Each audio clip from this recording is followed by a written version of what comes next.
Who would I be on Barbell Shrugged? Which one? He's Bledsoe. He's Mike Bledsoe. Abby. Hello For and sure. welcome to episode 29 of the Restoring Human podcast. I am Jarek Bakken here with Dr. Alex Arguello and our good friend Dr. Austin right Teel. here in the middle, Dr. I don't know, Dr. Austin Teel. If you recognize this scene, this is the gym that we frequent, and this is the place where Austin kind of puts all this stuff together. Austin's one of the owners here at the gym, and yeah, we're going to talk to him today about a number of different things. First of all, thank you for letting us come in and record stuff here pretty regularly, and being here with us today. Absolutely. Thanks for having me. Here's some stuff I want to talk about. I want to talk a little bit about just kind of your story and how you got to where you are, what you're doing today. I want to talk about, after we get to what you do today, some of the nuance of the people you train now and certain aspects of that. And then we definitely want to talk about, we've hinted at it already, some of the stuff you've got going on here within the next couple of weeks. So anyway, Cool. let's start with you. Who are you, and why the heck should we listen to you about anything? So I've been doing this fitness thing for about 4 years now. Really got into fitness when I was, probably senior year of high school, maybe freshman year of college. Was always that skinny kid, could not put on weight to save my life. Was like overly self-conscious about it. And really got into working out. I actually played golf for 2 years in college. So yeah. I'm gonna It's a fun pause. factor there. I'm gonna pause the story here. You went to, I believe it was elementary school with my wife. I did. And Interesting. here we go. So You're welcome. When we started coming down here, and she told her parents who owned the gym, they were like, Austin owns a gym? Because they knew you Excuse me? as a skinny kid from elementary school. That was me. That was me growing up. So that was always me. And then got into college and really got into working out. Dabbled with it a little bit when I was in high school. Did what we called bigger, faster, stronger at the time in my high school. Got introduced to some of the Olympic lifts a little bit and whatnot. And then your normal strength and conditioning type of program. And then really got heavy into like bodybuilding style stuff. Never any shows or anything like that. But that was pretty much my whole, freshman of college through junior year of college. I was doing all kinds of bodybuilding stuff, and then this whole CrossFit thing kind of came out, and I was a big anti-CrossFit guy in the beginning, and I was more so I just want to lift weights. I think people are silly for doing this. Like if you want to be the best at fitness, you're kind of silly, and but then I also kind of had this moment where I realized that I really, really, really hated cardio on a treadmill or an elliptical or something like this. So started dabbling with when I would mix in my days where I needed to get my cardio in, pulling different main site workouts, so CrossFit.com workouts, and that's what I would do for my cardio. So I did that. That was at the University of Iowa, and then fast forward, I was always wanting to own a gym, but knew I wouldn't really have the money right out of college or anything like that. And I had interned at Target with their management program. Was going to work for Target right after college, and then they tried to send me to Burlington, Iowa. Had no desire to live in Burlington, Iowa whatsoever. No offense to anyone that is out there from Burlington. And so I'm like, no, I'm good, and walked away from that, which is actually a really good paying job and awesome program and stuff like that. And we started to fast forward this whole fitness thing. I started, hopefully this doesn't get me in trouble and whatnot, but I started training people out of like random YMCAs or gyms, kind of on the low. No one really knew I was doing it. And that's where I built up a small little clientele. I probably had 3, 4, 5 personal training clients and stuff like that. Mm-hmm. And we were doing everything from, depending on kind of what their goals were, we did everything from some powerlifting stuff, some bodybuilding stuff, some CrossFit stuff, like, all over the place based on their goals and stuff, which is still what we do today. And but then I met a guy named Seth Ross, who's my business partner here, my co-owner in 1031 Fitness. And he had this small little garage gym that was probably 1,200 square feet. That's actually not too far from here now. And I just trained out of there originally. So I was training people, doing a little bit of classes and stuff like that. And we started to grow, constantly grew. We grew into 2 other facilities. Him and I teamed up and took this thing on together. And now we're here, where we've got about 6,000 to 7,000 square foot of space. And, kind of our day-to-day is we've got classes every single day that are the group training model. And then, a lot of my days are spent one-on-one sessions. And that's everything from women to men, age 22 to I've got some clients that are age 68. So all over the place, wide variety of things. And it's been a blast doing it. That's cool. That's very cool. What were you going to do at Target? I was going to manage people, and honestly, I was going to stock a lot of shelves. I was like a glorified shelf stocker. I'm not want to say that, but I'm not even kidding. So my process, that was really loud. I was going to be an overnight logistics guy. So I was going to be up at like 3 in the morning, would go to Target. They would get a truck in. They'd have all the boxes come in. I would run a team that gets all those boxes off of a truck onto the shelves. And then, there's like analytical sides of things and technical sides of things that I was doing and whatnot too. But yeah, I interned there for 2 years. It was kind of my path. I'm 27 now. My plan was not to start a gym until about now. I was probably going to work at Target from like 22, 23 until 27. Lightly do it on the side if I could. Save some money. Save some money up and whatnot, and start a gym. But it all kind of fast forwarded itself, and we accelerated the process.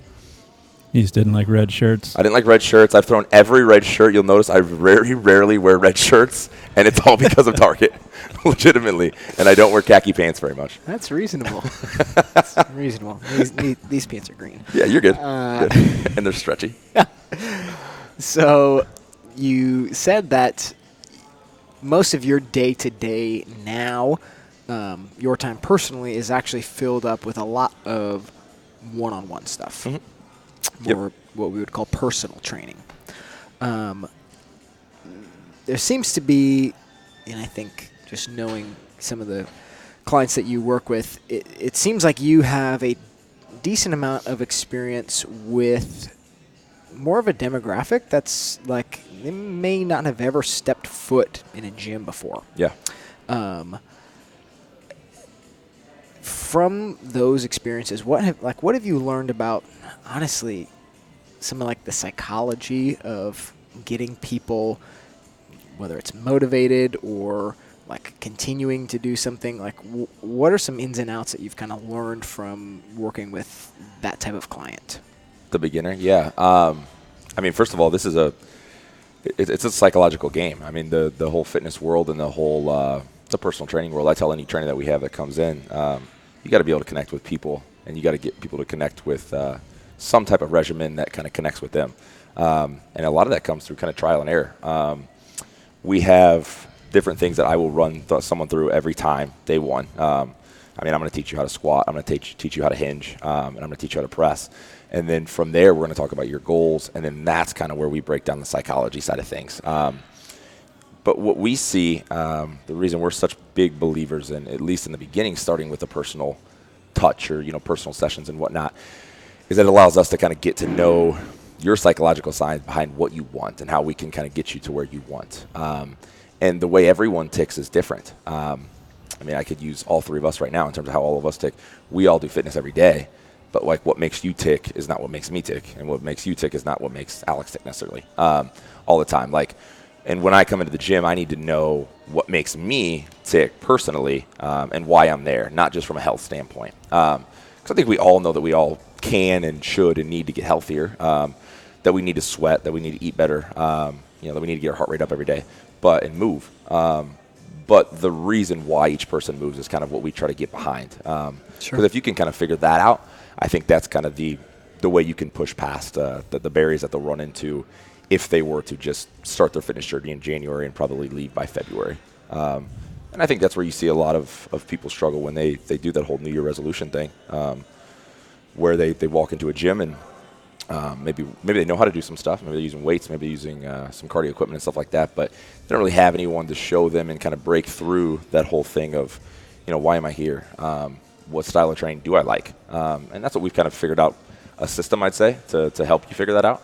And that differs with every client I have. I've got clients that are like, I want to be stronger, and every day, and that's what makes them tick. And I've got other clients that are like, I do not care how strong I get at all. I just want to look better. And then I've got some clients that are just like, hey, I want to move better. I want to have fun while I do this. I want to be healthy. I want to live longer. And I think we can kind of ball all of those up for everyone. We can give you a little bit of each of those. But I think you kind of have to at least figure out what you can cater to and figure out what your bias is going to be for each person. Sure. Yeah, it's kind of like the big advantage to that is if somebody's kind of sitting at home on their own, searching the internet, looking for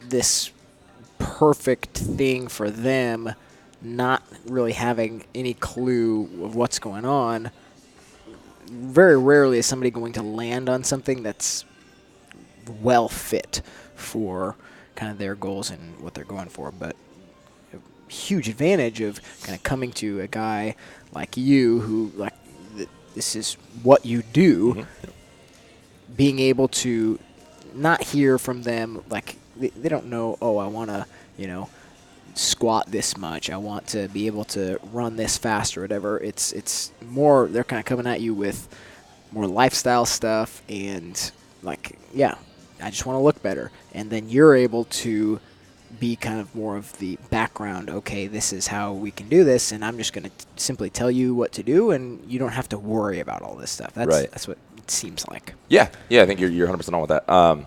And that comes from it's been a lot of trial and error. Like I said, we've been doing this for 4 years, which isn't an insane amount of time, but it's enough to screw up some things and learn from them and get better at some things and whatnot. And like I said, anyone, and I tell this to clients all the time, anyone who comes and trains with me is going to get the same first 4 to 5 sessions. They're going to be the same. And it's from there that we kind of adapt. And I think that's a big thing too with people is you've got to be able to listen a lot of times. You might be kind of stuck in your ways in terms of how you want to train someone, but if someone's not responding well and they're not having fun with it or at least enjoying it a little bit, you can't treat their training style the same way as that client you have that just loves to hurt. Like, he loves to just get, destroyed by a workout. You got to kind of listen to him and then, kind of pivot from there. I think you do a lot of pivoting. We do that just by obviously always listening and always having communication with a client, but also we do check-ins every 2 to 3 months with clients, and we kind of reevaluate goals and whatnot, and that kind of helps kind of create a blueprint for them. Sure. What would you say are some of, like, the key pieces to kind of motivating somebody right off the bat, as well as maintaining, finding rhythm, finding new habits? Like, what are some key pieces there that, the majority of people, like we've talked before about some statistics of people trying to get healthy. Like, the majority of people don't have what it takes. When they try something, the failure rate is astronomical. There's just something lacking there. Is there key stuff that you have seen and experienced and worked to, like, address? In terms of, are you saying in terms of tapping into the motivation side for people so that they don't fall off in the beginning, basically? Yeah. Yeah, I think that's huge. That's probably, if you were to say what's one of your biggest challenges doing what you do, that's probably one of the biggest ones, if not the biggest one. And that's where I would call it reframing. You kind of have to reframe the way someone looks at actually progressing. Because I tell this to clients all the time, there's a lot of different factors in losing weight, in gaining muscle, and even moving well. And there's a lot of different things that are uncontrollable. You can control what you can control, and that's what you got to stay with. But I think the consistency side is key. But we look at just finding ways. Usually for me, when I'm sitting down with a client, within that first month, we can kind of figure out how their body's going to respond. You get people that are going to shed, say they want to lose weight. You get people that are going to shed fast, and they shed it very, very fast. And so for them, honestly, a lot of times it's kind of pulling the reins back, because 6 months from now, they're not going to lose weight that fast. It's going to slow down at some point. They're going to hit a little bit of a wall. But then you'll see a lot of other people that they might be working out, and they might be in those first 2 weeks, and say, we're just trying to really get them to learn how to move well. We're not trying to throw necessarily an insane amount of intensity at them. And they can get frustrated because they're like, I didn't lose any weight, or I lost a pound, or I lost 2 pounds. But if you look at the big picture of things with them, we're big on set short-term goals, and this sounds kind of cheesy, but it's true. Set short-term goals, and then also have your long-term goals, and keep yourself accountable on those things. I think the biggest thing, and I don't know if you guys have talked about this or not, but the biggest thing that people look at is usually they're coming to me for weight loss. That's what most people want. They want to look better, and they want to lose weight. Sure. And that number comes from a lot of times from a scale is what they look at. So one of the biggest things, motivation side, that we see is we'll take measurements, because usually measurements don't lie.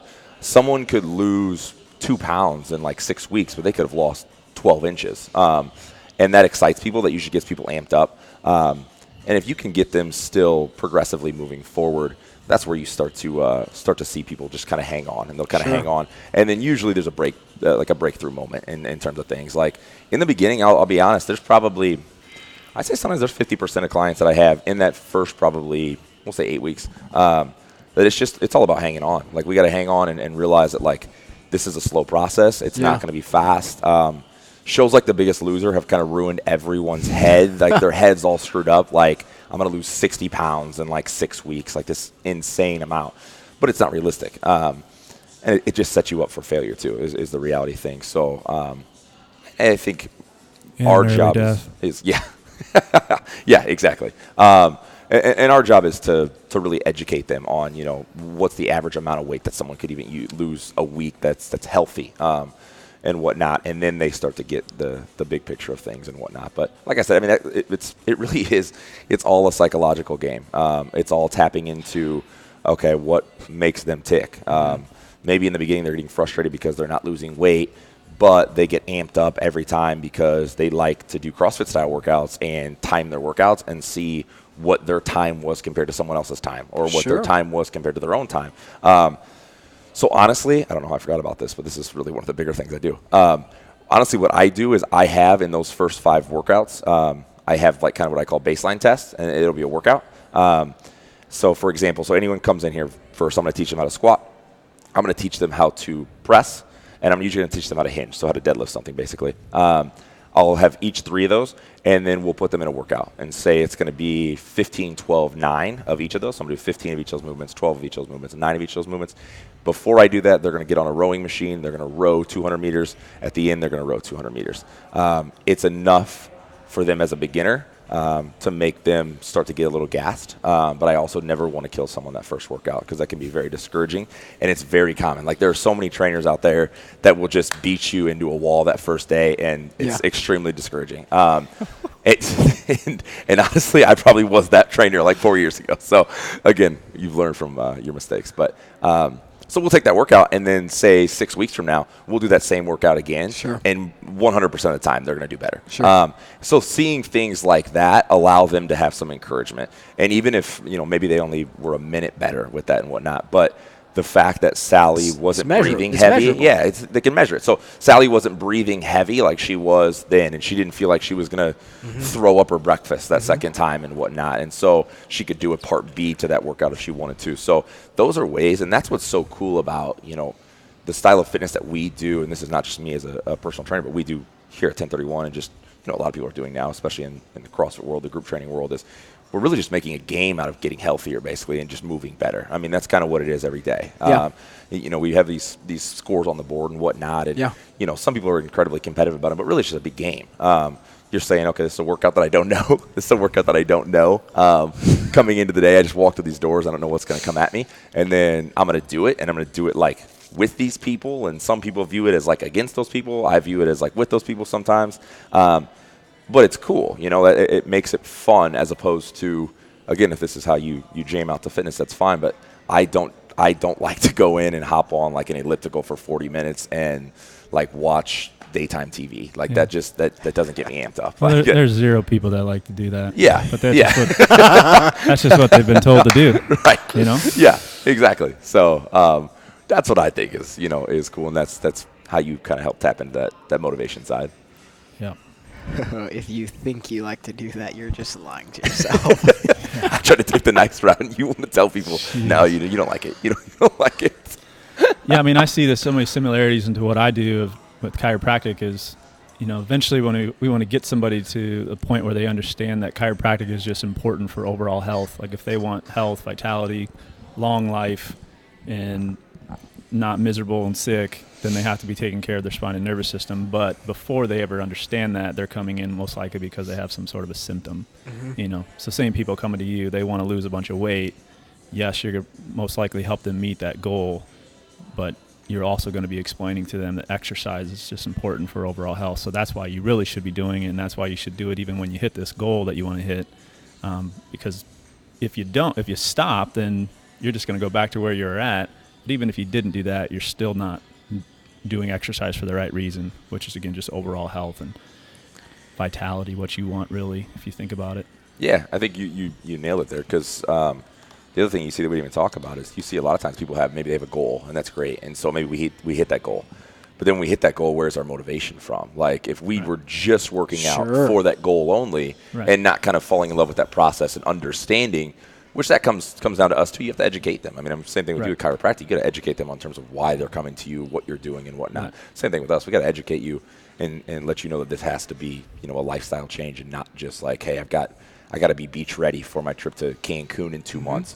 Because then, like you said, they'll fall off, and then they'll resort back to it, and 2 years later we're having the same conversation again. Right. So this probably could be a question for both of you guys, so you can tag team this. But we keep talking about this person that goes into the gym and maybe pays like $10 a month or something, and gets on the treadmill every few months and watching TV. There's no intensity. They're there for a long time. The place stinks. Like, it's just a miserable way to exercise. So, like, what are all the reasons why they would want to come and learn how to, so you said press and squat and hinge, these type of things. So what's better about what you're talking about compared to, other than it just being really boring what they're going to do? You want to start, and I'll finish? You bet. So I'm conveniently looking at this this big poster over here that says the 1031 experience. I'll snap a photo of it and post it on Instagram or something. But there's these 3 big points here. First one is, it says train with expert coaches, no workout is the same, community that motivates. So I guess the training with expert coaches, no workout the same, like some of that stuff falls into that. But anyway, it's like the stuff that we're doing in here. So this style of training is sometimes called functional fitness, and the biggest reason it's called that is because it's functions that this human body that you've been given were made to do. When you just get onto the internet and find, like, okay, people understand how to do a sit-up and a push-up and this kind of stuff, they're like, okay, I see what that looks like, and okay, I think I can do that by myself. It lacks not only those bigger goals like you were talking about and that long-term vision. It's probably very isolated to the whatever you want to call it. Find the workout that says this is the best fat-burning 5 minutes of your life type of thing. Not only is it lacking that bigger picture, but it's also lacking, I'm seeing here, this train with expert coaches thing, it's lacking understanding how you're moving and why you're moving and how your body's kind of made to move. I mean, I can even with the people who are going to be showing up here for this class that's about to start, I could probably ask if it's 10 people to do a push-up, and I might get 10 different styles of push-ups, and maybe one of them will be doing it how their body's designed to do a push-up, but maybe not. And so I guess, especially from my perspective, that's one of the huge advantages to working out with somebody else's eyes on you, instructing you on how your body was made to move, and helping you get to that point. We live compromised lives sitting at desks and whatever the heck we do all day, and we're not using our bodies the way that they can and should be moving. And so it takes a little extra effort to kind of get back to that place and understand, okay, this is how I should pick something up off the ground without hurting myself. It's like nothing we do is dangerous in and of itself. Doing anything poorly is going to be dangerous. Yeah. But I know that Austin could go pick up 500 pounds right now and do it safely, and how a human should pick up 500 pounds. Grab somebody off the street and they go try to do anything with that, and they're probably going to hurt themselves. Yeah, and I think to your point, I'm sure you got more to add to it too, but I think to your point with I think we all need coaches, and that's not even being in a corny way. I think we do. I mean, one of the other big things, you go date back to some of the personal training clients I have. I probably have 5 guys who I train who like to lift weights, and they would be totally fine doing it on their own. They've done it on their own. They pulled plans off the internet, and I'm talking about plans from like big time guys that I know that are respected. They're not silly or stupid plans or anything like that. And then they go do them at your, we'll say, $10 a month gym, and they get hurt. It happens a lot of times. It just happened with all 5 of these guys, and it's nothing wrong with them, but they had nobody watching them. They had no one there with them. And you could argue, okay, we'll have a training partner somewhere and whatnot, and that person can watch you and stuff like that too. And I'm not against that. Like, that's kind of what I came up in, was always working out with 1 or 2 other people and stuff like that. But a coach has a different level of knowledge in terms of having an eye on you, and a coach is going to be able to tell you your why behind you're doing something wrong, and probably give you a few cues to correct it. But yeah, to your point, I'll even go a step further. There's guys you could probably pull off the street, because there were these guys when I used to work out at the gym that's in our downtown YMCA that might have recently got out of jail and been just stupid strong, like had no technique at all, but were stupid strong, and they might be able to pick up that same 500-pound barbell as I can, but they're not going to do it efficiently, and they're not going to do it with good mechanics. And so that's where a coach can obviously have some guidance with something like that too. And I think that's kind of how the group model evolved. Was it allows for there to be 10 people in a class, and you've got these coaches that are educated on how to run a class and how to look at and spot the flaw in each person's movement patterns and whatnot, and give you a cue to work on, and still do workouts. Because we all can, let's be honest, we all can, at some point now, we all can find a workout that we can do, whether it be, the silly Instagram 5-minute like fat burner, or something that actually does make a lot of sense. You can find something on the internet. But if you can do it on the internet, or take it off the internet and do it somewhere the way it's supposed to be done, is a different story. There's a lot of people pulling stuff off the internet, and it's not their own fault, but they're pulling stuff off the internet to do a workout, and then they go to their local $10, $20 a month gym, and they do it, and they either get hurt themselves, or they don't get the proper, what we call, stimulus. They don't get it done the way it's supposed to be done. Every workout is different. That's what we take a lot of pride in. Like, is that workout supposed to feel fast and crazy and leave me on my tail, or is it more of a marathon? Am I supposed to kind of pace myself through that? Is it supposed to be heavy, or is it supposed to be light? Like, that's the thing that your coach is going to be able to tell you, that you're not going to know if you don't have a coach with you. Right. Marathon is a term of art. I'll probably never run 26 miles straight in my life. Samesies. I know you're surprised by that, but samesies. Yeah, so I guess working down this list here, you kind of mentioned no workout is the same, and again, that I think that plays into the psychological piece of, not only do people get bored of doing things over and over again, but then it also takes some weight off of the individual. You don't have to show up at the gym and like know what you're gonna do. There's somebody else that is doing that mental work for you. You don't have to find a workout and even know if it's going to be beneficial for you. That stuff's already going to be determined for you, and that's especially that community piece at the bottom, community that motivates. It's like there is so much that goes on in this place that like my hands are completely off of. All of us really are. I mean, it's natural. It's weird and organic, and it's There's relationships built like within people who, like, I know they only come at 5 a.m. I know they only come at 6 a.m. and they've built things that like I have not cultivated other than just being here. Yeah, and those are some of the coolest things to see.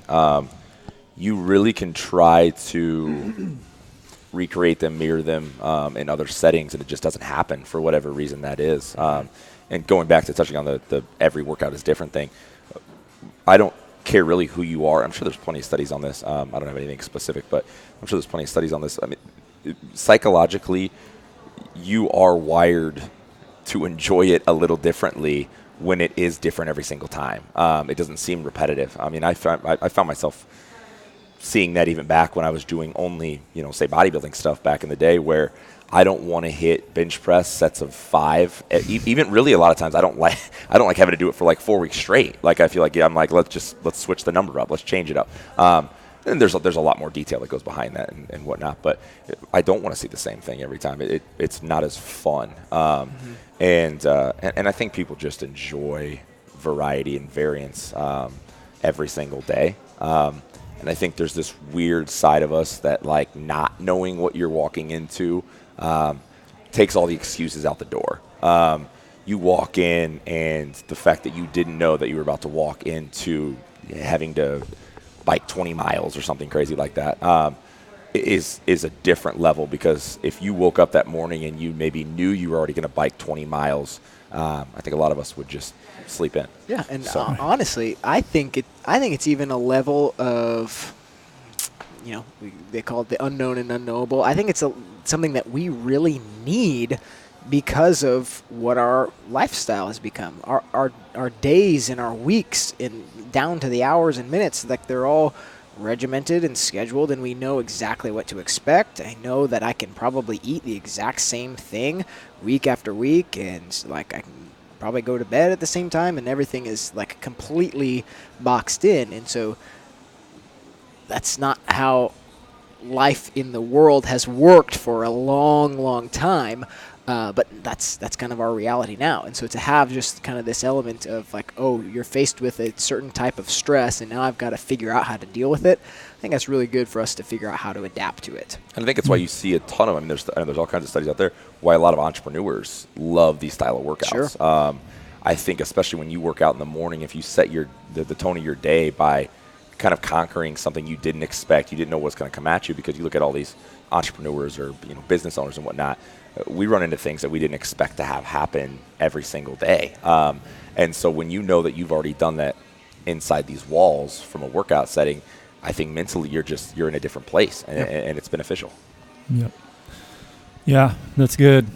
I know I asked the question, but I'm going to add to the answer here.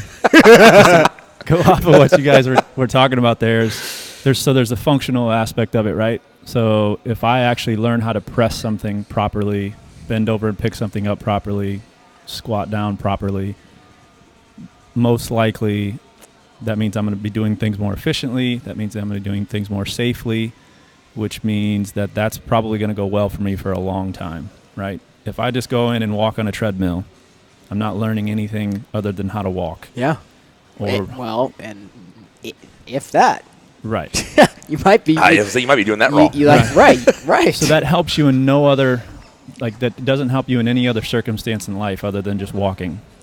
So if I need to bend over and pick up something, if I need to help somebody move, if I need to chase kids around, if I need to press something, push something, like this stuff is preparing us for everyday life. So that's way different than somebody just going to some gym and, doing bicep curls or even bench press, that type of stuff. But the other thing is, just to go along with what you guys were just saying, like in my mind, one of the best ways to see if somebody's actually healthy is just, can they survive in tough environments? Yeah. So can they be out in the cold weather? Like if they had to survive, can they actually be out there? So we should actually be exposing ourselves, which is why it's awesome to live in the Midwest and not just stay in Florida all the time, because you bring somebody up to friggin' Canada, and they're from Florida, they're going to die a lot sooner than us, right? So that's why we live here. Second thing is that's why. Right? That's why we live here. Well, that's what I'm saying. So that's another benefit of, we've talked about fasting before. We need to give ourselves that sort of stress, so our body knows, okay, this is what stress feels like. I'm going to probably survive better than somebody else if there ever is a time where I can't have food, which probably is not going to be the case, but it still is improving your body, the function of your body. So you guys are talking about the mind stuff, coming in here not knowing what's going to happen, so we just, from a mental standpoint, have to adapt, but just even physically, like if we're stressing the body enough where our body has not experienced that, I'm going to be a lot better off in life because I've went through a lot of that stuff. So then now if it's emotional stress, if it's mental stress, if it's physical stress that comes at me, I've prepared for it.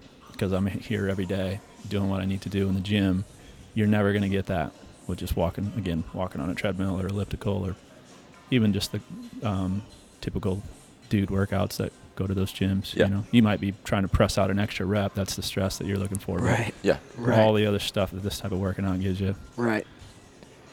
you're Yeah. not going to get anywhere else. Yeah. It's really intentionally adding in.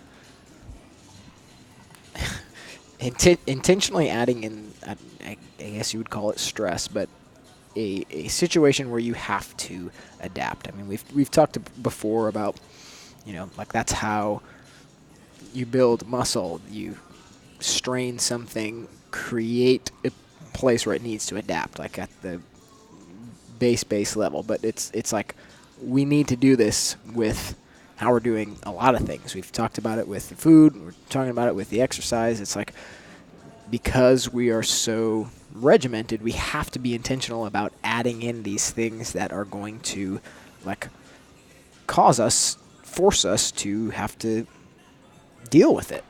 Yeah. Because we're not necessarily experiencing it in everyday life. We're not experiencing a freaking grizzly bear that is life threatening, and We this sit type on of the stuff. couch, Right. not stressful. We eat whatever we want, not stressful. Right? Yeah. We work and we come Well, home and watch TV.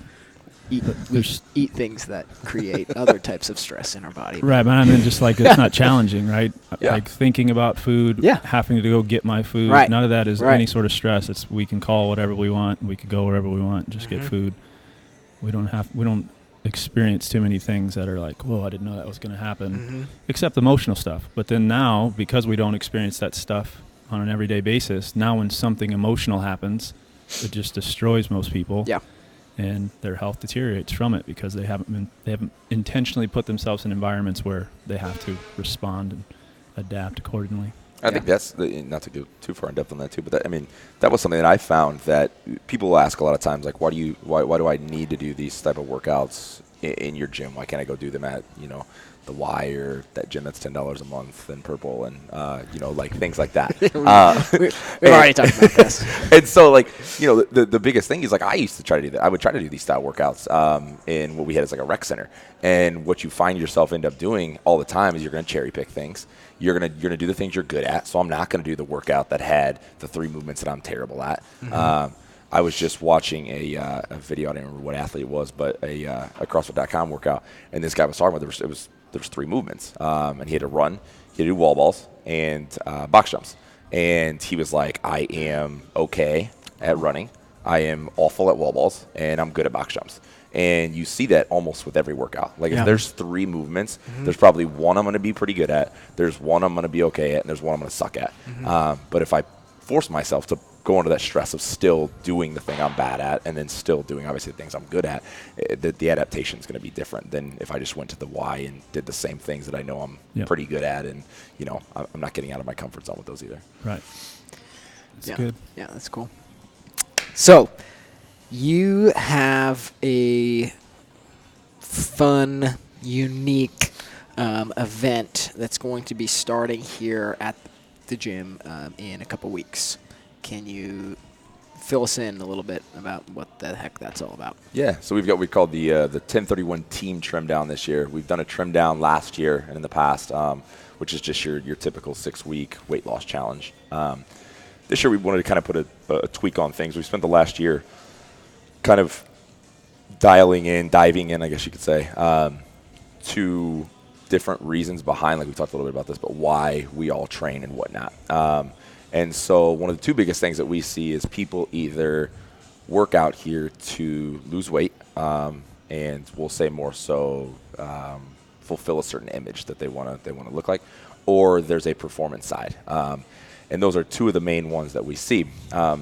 And so what we want to do is kind of combine those 2 and be able to bring something from a cool community side all together. So basically what we're doing is we're taking that weight loss challenge, doing that. So it'll be 6 weeks, losing weight and whatnot. And then on the performance side, we are going to essentially participate in the 5 weeks of the CrossFit Open. So every workout that the CrossFit Open releases every week, each individual that does this 1031 team trim down will be on a team, depending on how many people we get signed up, but probably 5 to 8 people per team. And then each team has different ways they can earn points just from coming and doing a workout, just from sending a picture of the green vegetables that they bought for their grocery list that week, showing us what their protein sources are that they're going to eat that week and whatnot. So that our goal is, what we have seen is with 6-week challenges, sometimes you can see a temporary fix with things, and we're like, okay, I'm going to lose a boatload of weight for these 6 weeks, but I didn't create good habits necessarily. Whereas our goal with this is, we kind of created this point structure where it's not like, okay, just how much weight can you lose? It's like, I'm going to reward you for creating good habits. Yeah. And that's going to attack it from every level, or every angle, I should say, basically from, like I said, the nutrition side, the lifestyle side, and then the fitness side itself.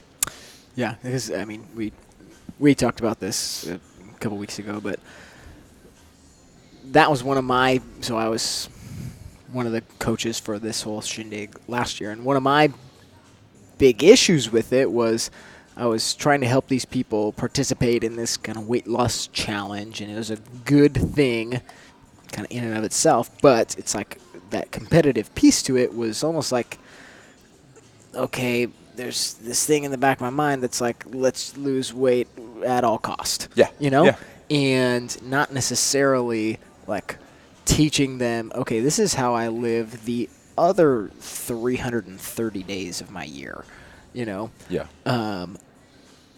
And I think what you're trying to get to with this year's thing is taking a little bit of the reins off of like the exact numbers, and just making it like, okay, let's develop some new habits during this time. Yeah, we don't want to create bad habits. I mean, that's kind of counterproductive. And when we talk about different things with stress and stressors, with things, I mean, how does, we'll say Susie, how does Susie deal with the stress of not losing 10 pounds a week once her 6-week challenge is done, because she went back to her normal lifestyle, and she's eating things again and drinking things again, and, moving the way she was moving, and not, doing 2 days every day, and limiting herself to 700 calories a day or something, and that's the thing that we want to take away, because that's kind of like okay, I want to win this competition for something as silly as like a TV, but at the end of it, you could really damage your long-term, health and everything you're doing to kind of progress your health by trying to win a challenge, and that's the last thing we want. So like I said, we've changed it. We love, there's such a trigger word in this whole community thing and all these box gyms and group training gyms and stuff like that. But this is another instance where we're trying to promote the community side of things too. Can I be on a team with Alex, who's really working out for just to be healthy, and he wants to do the competitive side, and he loves to treat it a little more like a sport, and you're going to be on the same team as Susie, who's just trying to lose weight. She really is just here to lose weight. But what I saw last year, which kind of gave us the idea for this, is a client of mine named Becky. She had been scared to death of the group class model, and I had introduced her to the group classes, and it was not her jam. And so that's how we started doing individual training. And so we started doing a lot of one-on-one stuff. And as we did our one-on-one stuff, she was gaining more confidence, and she was building these good habits, and she was starting to lose weight. Still didn't really want to get back into those group classes yet. And there was a random Friday, which she wanted to work out, but I couldn't because I had to coach class. And it happened to be when they released the first CrossFit Open workout last year. And she's like, okay, I don't know what I'm going to do. Am I going to work out on Friday or whatever? I'm like, yeah, just come to class. And she's like, well, what's class? And I already know. It's on Thursday. I already know. And I know it's going to be the first open workout, so it's going to be hard. And I'm like, oh, you'll be fine. It's going to be pretty easy. It's not bad. It's good. So she comes, and it's literally like my least favorite workout of last year. Like 20 minutes, terrible. Nothing but dumbbell snatches. That was my favorite. Yeah, well, of course it was. And burpee box overs. And so we scale it. We break it down to where she's doing a dumbbell snatch, and she's doing these burpee step overs and whatnot. And it triggered something in her that kind of just helped her to just push a little harder. Nice. And it's been no turning back ever since. So we think we can kind of have a similar effect doing that with other people, and hopefully this will kind of be the the match to light that fire.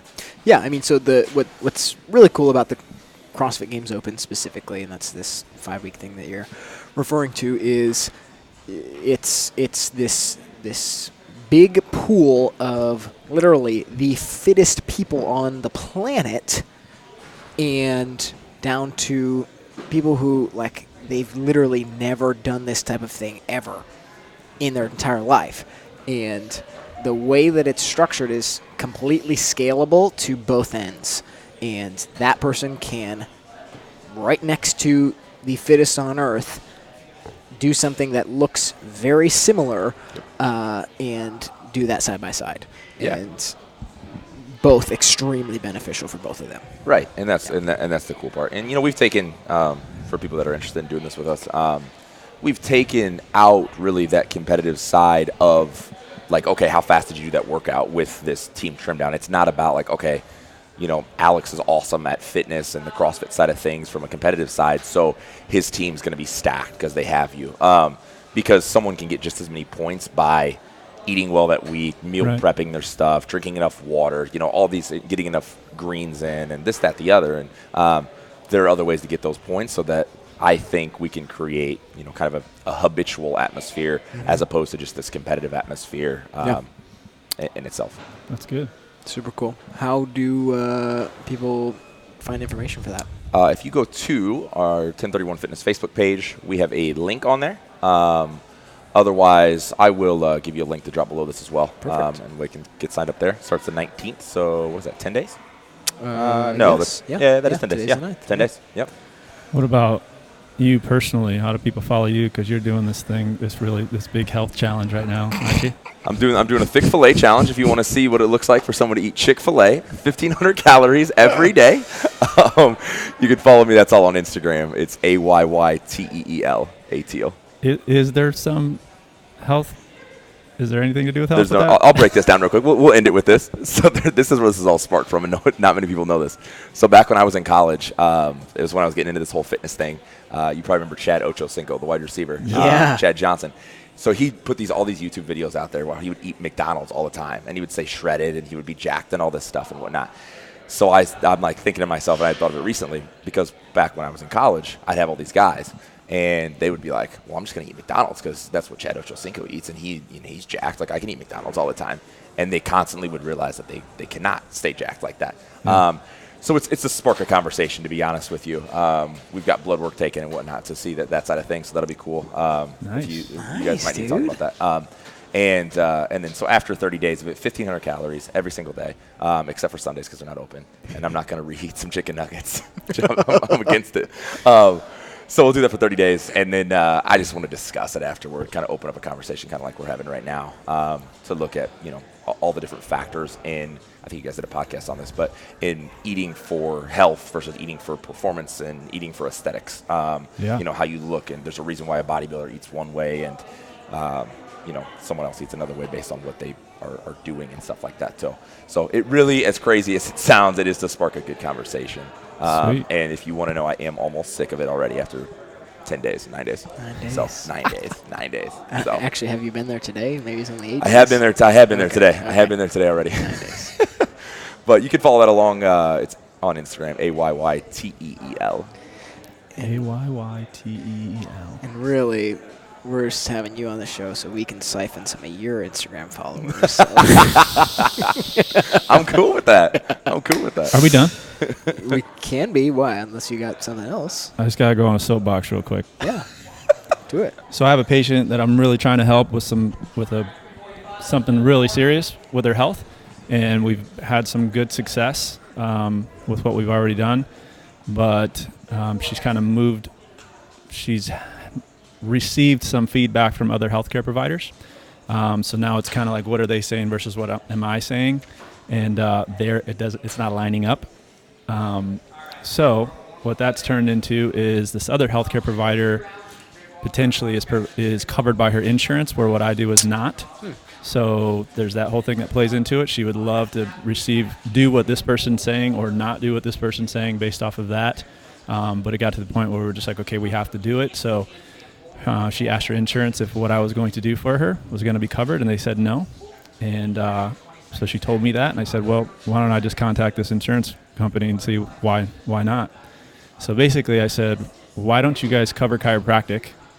And are you going to do that in the future? This is what they told me. They said, similar to other alternative treatments, they are ineligible for CHM sharing because the treatment types are not those that are generally accepted by the medical community and researched and published in reputable medical journals, widely understood and accepted as mainstream medical treatment, and have properly listed common procedural treatment. So basically they're saying because medicine doesn't want it to be covered, you're not going to be covered, which is the same medical community that is supposed to be keeping us healthy and getting us healthy when we're not, but we're the sickest country in the entire world, and we lead the world in heart disease and cancer, and diabetes and depression and autoimmune diseases, and our kids are the sickest they've ever been on the entire planet, but that's who they want to take their information from. So I say that to say this: continue to listen to what we're saying on this podcast, continue to listen to people like Austin here, because what they're doing doesn't cost thousands and thousands of dollars like if you were to go into the medical community and receive care.